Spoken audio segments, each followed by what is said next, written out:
Selamat kembali. InsyaAllah kita nak kongsikan dengan anda satu kempen, iaitu kempen dana Kapet Masjid. Dan bersama dengan saya ialah Datuk Ustaz Badli Shah Alauddin.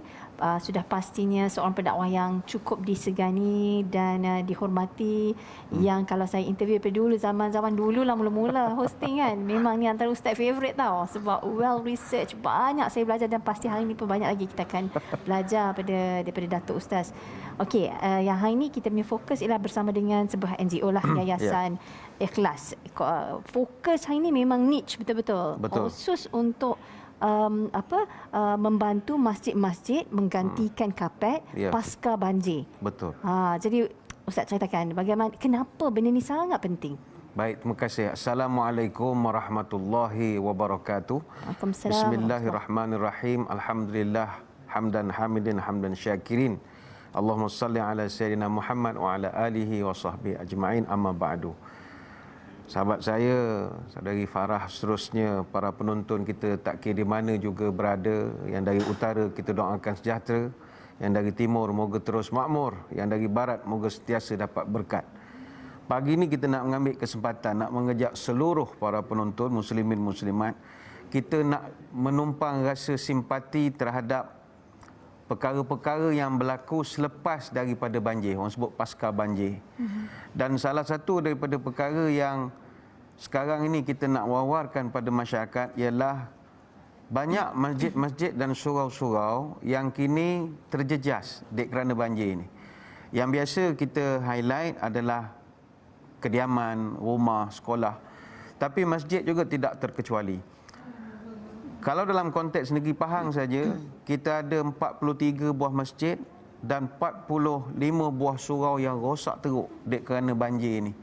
Dan kos untuk nak membaik pulih semula masjid-masjid ini juga bukannya sedikit. Untuk nak baiki 43 masjid saja kita memerlukan kos 1.5 juta. Untuk nak membaiki balik surau-surau yang terjejas teruk ini 840,000 kurang lebih. Jadi kita nak mengajak muslimin muslimat, kalau kita tak dapat nak baiki keseluruhan pun masjid itu, kita sumbang satu daripada unsur yang sangat mustahak untuk pembaikan masjid, iaitu kapet atau pemaidani. Sebab pemaidani, kapet memang semuanya rosak. Dan banjir yang berlaku baru-baru ini bukan sekadar di Pahang, bahkan di negeri-negeri lain, dia bukan banjir air saja, dia lumpur. Jadi lumpur ini walaupun dibersihkan, dia masih ada kekal lagi warna lumpur itu dan juga bau dia itu. Jadi kita fikir macam mana kita nak buat, kita ganti betul lah kepada yang baru. Dan alhamdulillah pihak Yayasan Ikhlas tampil untuk memudahkan kita urusan pergantian pemaidani ini. Mereka rancang ada 20 buah masjid di seluruh Malaysia. Mereka akan pasangkan kapet-kapet baru. Dan alhamdulillah untuk yang pertama telah dipasang pada minggu lalu di Kampung Kuala Kaung di Lancang, Pahang. Ustaz, pergi tengoklah. Ya, kita pergi tengok sebab kita nak tahu setebal mana kapet tu, under layernya bagus ataupun ikut tidak. Ikut spek, pakcik-pakcik esok nak semayang selesa ke tidak. Jadi kita tengok, alhamdulillah boleh diteruskan. Jadi kita nak mengajak seluruh muslimin muslimat, jangan lepaskan peluang. Ini pencen kubur kita. Masya Allah. Sebab kalau orang tu semayang selesa, ilmu semayang tinggi mana sekalipun, tapi kalau nak letak lutut sakit, tak khusyuk. Jadi dia khusyuk itu menambahkan lagi pahala ataupun nilai semayang itu di sisi Allah. Jadi kapet ini sebahagian daripada kempen Masjidku Nyaman, Masjidku Harum, Masjidku Indah. Ini sebahagian daripada kempen kita. Betul. Sebenarnya kalau kita yang tak sikit lutut pun bila sujud di tempat kapet yang bersih, yang harum, yang tebal, empuk, kita rasa seronok nak sujud lama-lama kan. Betul. Jadi bayangkan kita membantu orang sujud lama. Masya Allah. Sujud lama itu yang afdal. Kan, Ustaz? Dan setiap kali saya bercakap dengan siapa-siapa pula yang turun ke lapangan, pasti dia akan berkongsikan, mereka akan kongsikan pengalaman. Jadi bila Datuk turun ke lapangan, ada tak insiden ke yang nak kongsikan dengan kami yang menyentuh perasaan, menyentuh hati? Baik, kalau kita tengok dalam konteks banjir, macam kami di negeri Pahang yang negeri paling terkesan sekali berbanding dengan negeri-negeri lain. Jadi kita tengok ada di kalangan yang menjadi mangsa banjir ini, kalau orang di Selangor ataupun di tempat-tempat lain, rumahnya dimasuki air saja. Kemudian selepas seminggu boleh dibersihkan, datang sukarelawan. Ya. Ada setengah tempat di kampung-kampung rumahnya hilang terus. Tak ada, hanya tinggal tangga, hanya tinggal tiang. Jadi bagaimana? Bayangkanlah mereka pergi duduk di PPS, keluar pada PPS rumah dah tak ada. Jadi kita mengenangkan perasaan dia itu. Segala-galanya hilang sekelip mata. Orang yang buat perniagaan ikan sangkar, ikan patin sangkar di tebing-tebing Sungai Pahang. Habis hanyut. Dan ikan-ikan sungai ni bukannya murah. Betul. Jadi bayangkanlah pendapatan hilang, ikan. Bagaimana nak beritahu sabar itu dah tak boleh lagi. Baik itu kita beritahu kepada orang yang terkesan ni, tuan-tuan, ini bukan level sabar lagi dah. Ni dah kena level redha. Kalau sekadar sabar kita masih ada nak marah lagi. Why me, why me, why me. Tapi kalau dah redha, dia akan sampai pada peringkat why not. Masya Allah. Kenapa saya tak boleh diuji? Ini peringkat yang tinggi. Masya Allah. Sebab itu kita sebagai orang yang mendengar dan melihat pun rasa, Allah, kalau aku tak tahan ni. Masjid Surau saya ambil contoh. Berapa Tok Imam AJK Masjid menyandar menengok nak membersihkan daripada A sampai Z tak terbuat.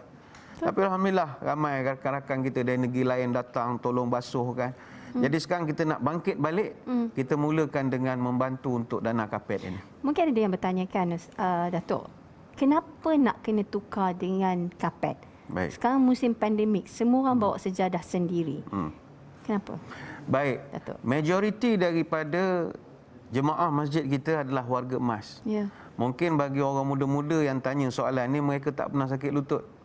Jadi kalau tanya pada orang yang sakit lutut, semayang atas marble, atas tile ni begitu menyeksakan betul. Betul? Terutama duduk antara dua sujud.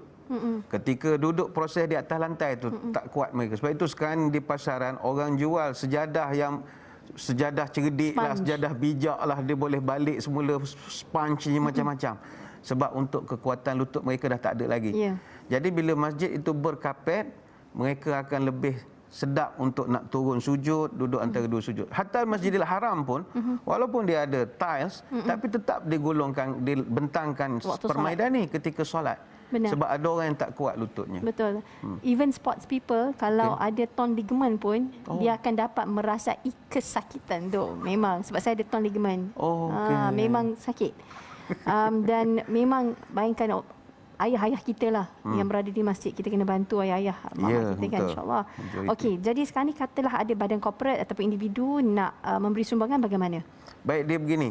Untuk sebuah masjid, kita menganggarkan kos untuk buat pemaidani baru ini antara 30 hingga 50 ribu. Dan pihak Yayasan Ikhlas menyasarkan untuk dapat sumbangan sebanyak 750 ribu untuk semua masjid ini. Jadi kepada yang nak menyumbang, boleh saja tengok pada nombor yang tertera di dalam skrin sekarang ini, boleh capture saja gambar. Ataupun terus saja melayari laman sesawang pihak Yayasan Ikhlas, yang mana mereka ada menyediakan di situ banyak maklumat, ataupun boleh telefon secara terus pada pihak Yayasan Ikhlas di talian 03 892 65954. Dan jangan risau, setiap sumbangan ini, sumbangan RM50 ke atas, akan melayakkan kita dapat resit pengecualian cukai daripada pihak lembaga hasil dalam negeri. Jadi pertanyaan lanjut boleh hubungi nombor yang tertera pada skrin. Baik, jazakallah khairan kathiran Datuk. Moga Allah memberkati usaha Datuk dan memudahkan urusan kami. Amin. Untuk melakukan kebaikan, insya-Allah. Dan paling penting adalah platform yang sahih, bukan scammer, bukan akan digunakan untuk saluran yang silap. Jadi salurkan kewangan anda, infak anda, zakat anda di tempat yang betul. Baik, para penonton, kita rehat seketika, terus bersama dengan kami.